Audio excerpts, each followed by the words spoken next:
coaches, and he thinks that he enjoys coaching, and this might be his last fight, depending on the result. And now, the official Hard Knocks fighter introduction.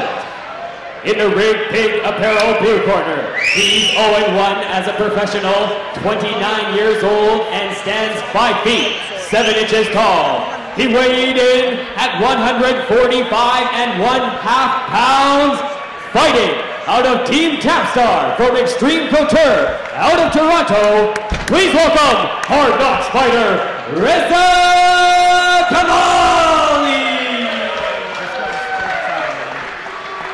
And in the Rouse Texas Bar and Steakhouse red corner, he's 2-3 as a professional, 31 years old, and stands 5 feet, 6 inches tall. He weighed in at 145 1/2 pounds, fighting out of True North Combat Sports from Yellowknife.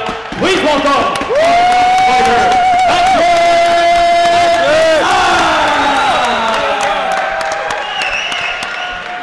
This bout will be contested under professional rules. The referee in charge of the Hard Knocks action is Mr. Elvis Lyon. So our first professional matchup of the night sees Reza Kamali out of the blue corner taking on Patrick Besarravs coming out of the red corner. The shorter Muay Thai trunks on Kamali, the more traditional MMA trunks on Besarravs, and a little more ink on the torso if you're trying to tell them apart. Leg kick thrown, answered with a couple 1-2s. And again, you can look for Kamali to try and strike as much as he can. A nice attempt at a head kick there, but just missed the mark as Besarravs stepped back. Very good technical kicking here by Reza Kamali, and a nice catch there, and some big punches being landed, and immediately, and just swarming over him, is Patrick Besarravs, very much like his brother.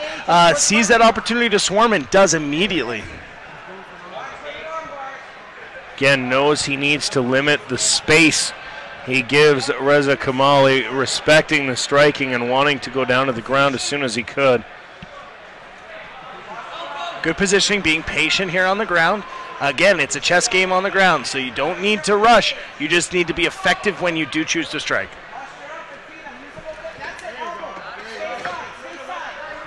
Interesting for Besarravs, though, knowing he needs to go to the ground to keep Kamali at bay. However, two of his 3 losses have come by submission while on the ground, so a kind of catch-22.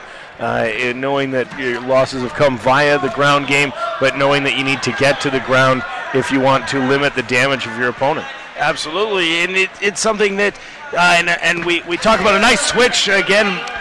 Both fighters here, Reza Kamali was able to switch, and then Patrick Besarravs right back, and they're right in front of us. Best for you as an announcer here, and some good punches being landed by Patrick Besarravs. Besarravs trying to work Kamali, trying to limit the damage here, as Besarravs has been on top for the majority here in the first of 3 5-minute rounds now that we're in the professional ranks. And of course all the amateur rules that we've been fighting under over the previous 6 fights this evening no longer apply. Knees and elbows, of course, now legal, and we do see an elbow there from Besarravs from the top. And it's a nice crisp elbow, so it's hitting and then back to a good solid position. I always feel that when I'm close like this, I don't want to be saying too many things because it feels like coaching, so I try and stay a little quieter when they're up close, but they seem to be a little far away and probably not listening to me. Well, an interesting attempt at a choke here from Kamali. He's got his leg and shin across the neck of Besarravs, and he's pulling his head down, trying to choke him out from there, but Besarravs able to pop out and get free, and now Kamali able to use that to get to his feet. Yeah, good knee there, and now Kamali is going to be able to use his Muay Thai, and a nice strike there, and we'll see some more stand-up action. 2 minutes left on our feature fights clock. We're in the first round of a scheduled 3 rounds at 145 pounds.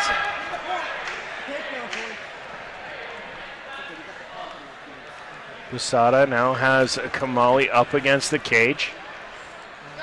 Continuing to work the knee there coming from Kamali. A little bit of a height advantage for Kamali, even though he only stands 5'7". He's still got about 2 or 3 inches on on Besarra. And I think Besarra realized it because the first knee he tried to throw to the chest, and I don't think it landed. And so now he's decided that if he's going to throw knees, he's going to throw them to the thighs of Kamali and try and take away that power base to be able to kick. Again, another knee to the leg of Kamali. Besarra's had his way positionally with Kamali here in round number 1. With just a minute left, it's been the majority of time up against the fence or in a dominant position on the ground for Besarra, who backs off after Kamali tried to land that standing guillotine. A front kick there, and getting out of the way was Kamali. A little bit of taekwondo from Besarra.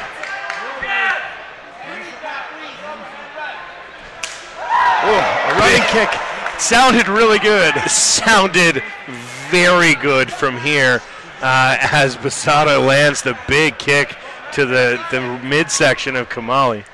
He's following the UFC Undisputed, striking flying kicks, flying punches, spinning back fists from distance. It works in the game.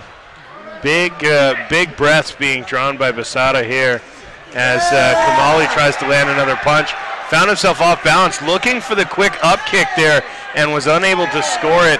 And Besarra now landing a couple leg kicks here to end the round on what has been a good round for Besarra here, but looking tired towards the end of round 1, drawing those big breaths and looking resigned about having to go in and throw those punches.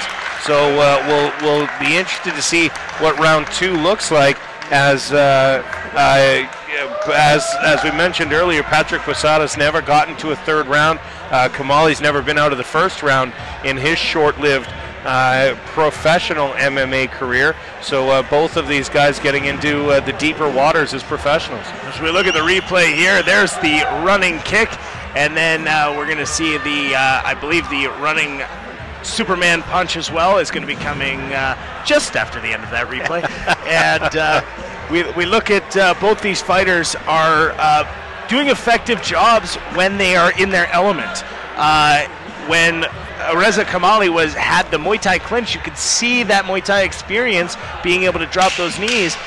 When it got to a more MMA stance, that's when Patrick Besarra was able to take over. So Besarra and Kamali, there's the initial takedown from Besarra in the first round as we get towards round number 2 here in our first pro fight of the night, one of 3 on the card.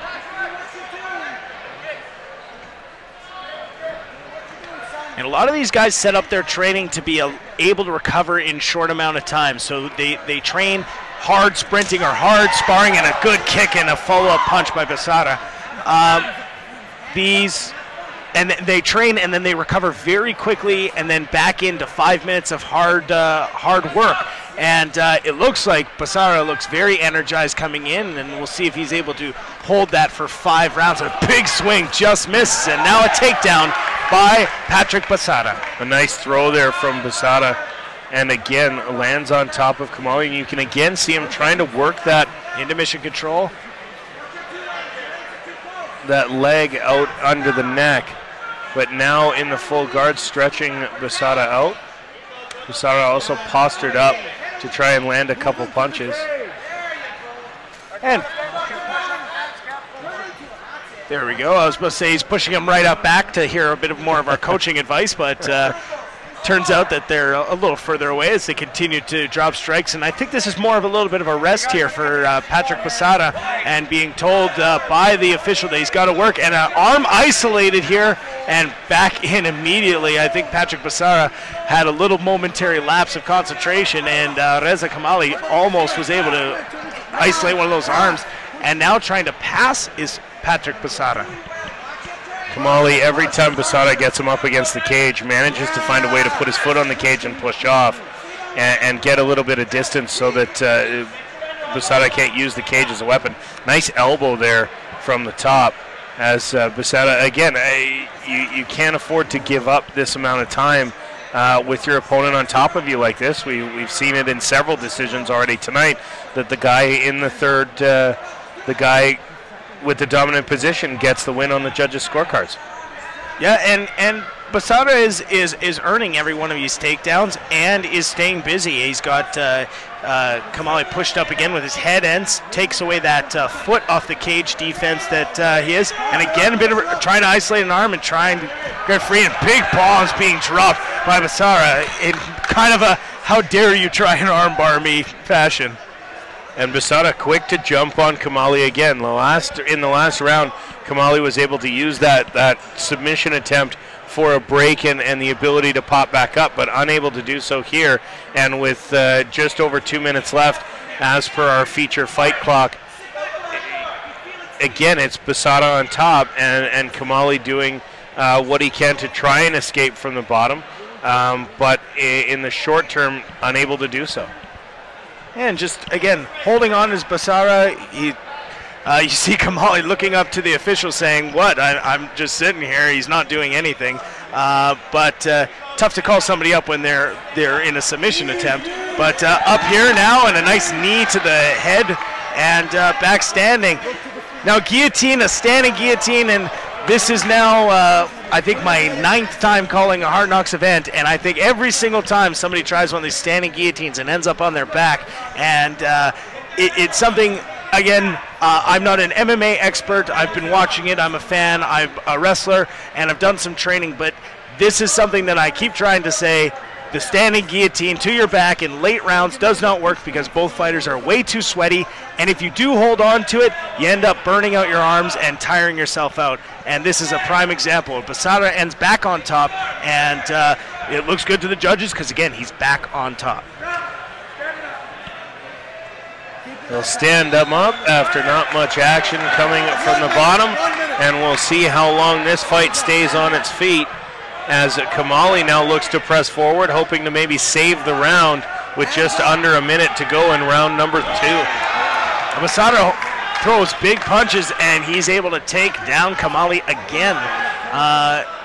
But some unique defenses going on, showing off the flexibility. He's triangled one arm, and a big punch landed by Besarra.